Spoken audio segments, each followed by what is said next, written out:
one of the things I've struggled with most over the last, let's say, 20 years is the identity that I establish with myself around a particular activity that for a long time seems like everything. Seems like the person I was meant to be. And then as I go through a different season of life and maybe my tastes start to evolve and my interests start to move towards other things, I struggle because I still cling to the identity I had from the season before. So here's what I mean by this, to give like a tangible example. When I came out of high school, I went into college and I ran cross country and track. I lived and breathed long distance running ever since I was like 14. And I remember my freshman year on the team, I would see the seniors and hold them in like this high regard. And like, these guys are badasses and amazing. And then when they graduated, they kind of just fell off the earth to me. Like I didn't know anything about what they were doing. This is like kind of pre Facebook and like other social media stuff. So I didn't have a way of like tracking what they were doing with their life. And then I remember like my junior year, a couple of the guys that had been seniors my freshman year, they came back, they came to visit. And I was startled to find that all of them had stopped running and they'd gotten into different activities. I think a lot of them got into lifting weights. And this shocked me. I was like, wait a minute, you guys don't run anymore? Like these were guys that ran all through college competitively at the highest levels. And now just a few years out of school, they'd all given up and stopped running. And I couldn't reconcile it. It just seems so sad to me. Like this thing that you had once loved and dedicated so much of your life and your identity to, you don't do it anymore. I couldn't understand it. Like, because I was still so deeply in love with the activity itself. I wasn't in a place yet that I could understand that we change and we evolve. And then it happened to me. It happened to me almost exactly as it happened to them. A couple years out of school, suddenly the love I had with running started to wane, and out of nowhere, rock climbing appeared, and it became the thing that I became obsessed with. And I became very, very adamant about, this is who I was meant to be. Like, I am a rock climber. I'm not just a person who rock climbs. I am a rock climber. It's a core part of my identity. And the same thing happened where I lived and breathed that life for about close to a decade, I would say. And throughout that time, there was people who were further along on the journey than me who had been climbing, maybe started earlier than me. And they were just as deeply in love with it as I was on our journey in the beginning. But over time, as they would hit, maybe their decade in the sport, and they start to hit their 30s and their mid 30s, I started to notice that these people that had once been like my brothers and on the cliffs, like that would, all they could ever dream of was like their next climb. Suddenly they were spending less and less time at the gym and spending less and less time at the cliffs. And slowly they would maybe retire and go different directions and go into other activities. And I actually fell into a little bit of a depression at this time, as I watched some of the closest people in my life stop doing this thing that we had bonded over and like forged this relationship through. And it depressed me because I couldn't imagine what would ever possess me to want to walk away from climbing, like how that would ever be possible. I couldn't wrap my head around it.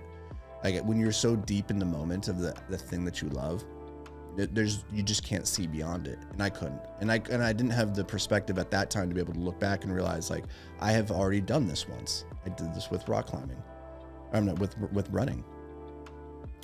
But then sure enough, around the time that I turned 34, 35, I went through a similar evolution where the spark just wasn't there anymore. And I was going to the gym out of loyalty to a routine, but not out of love.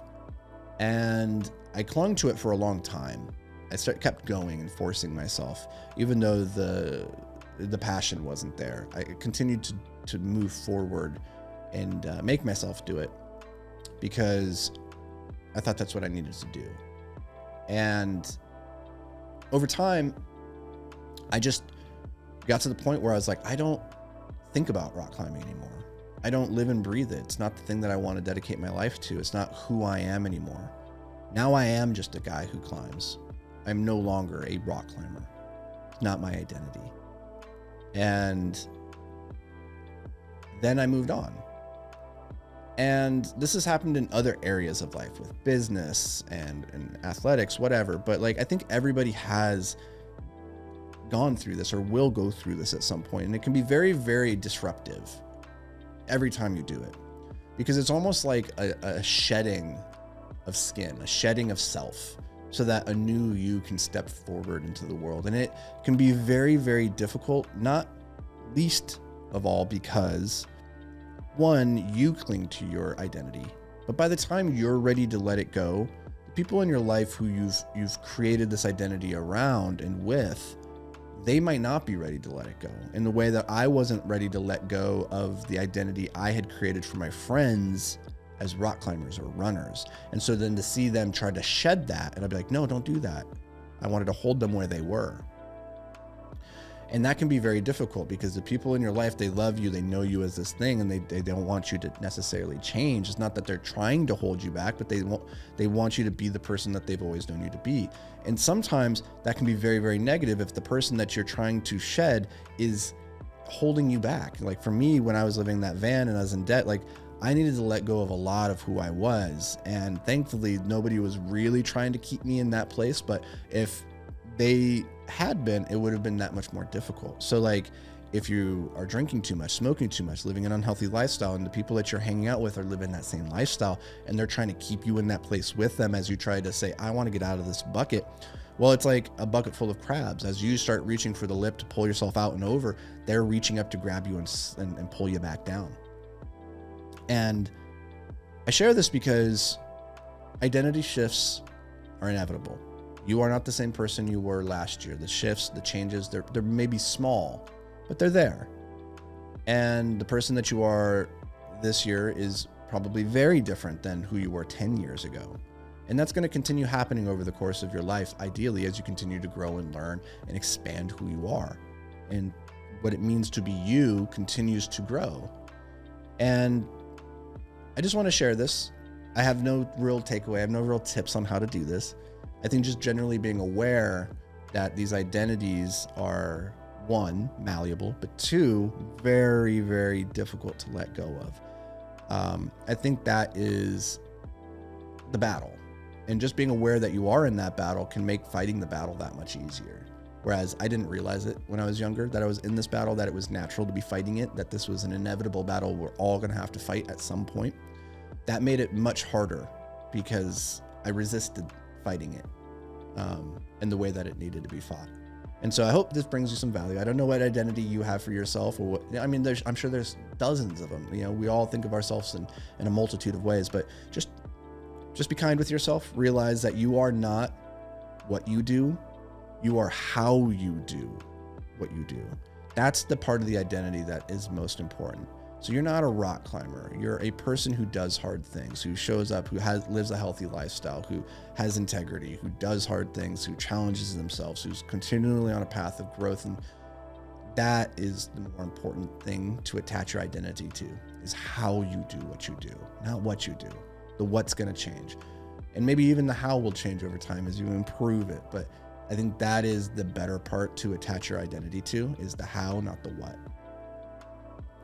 And that'll do it for me, guys. I don't know where this episode lands in the grand scheme of bringing you value, but hopefully it did. And if not, then I'll try again tomorrow. So stay tuned until then, but I'll see you around the corner. Stay hyper focused, my friends.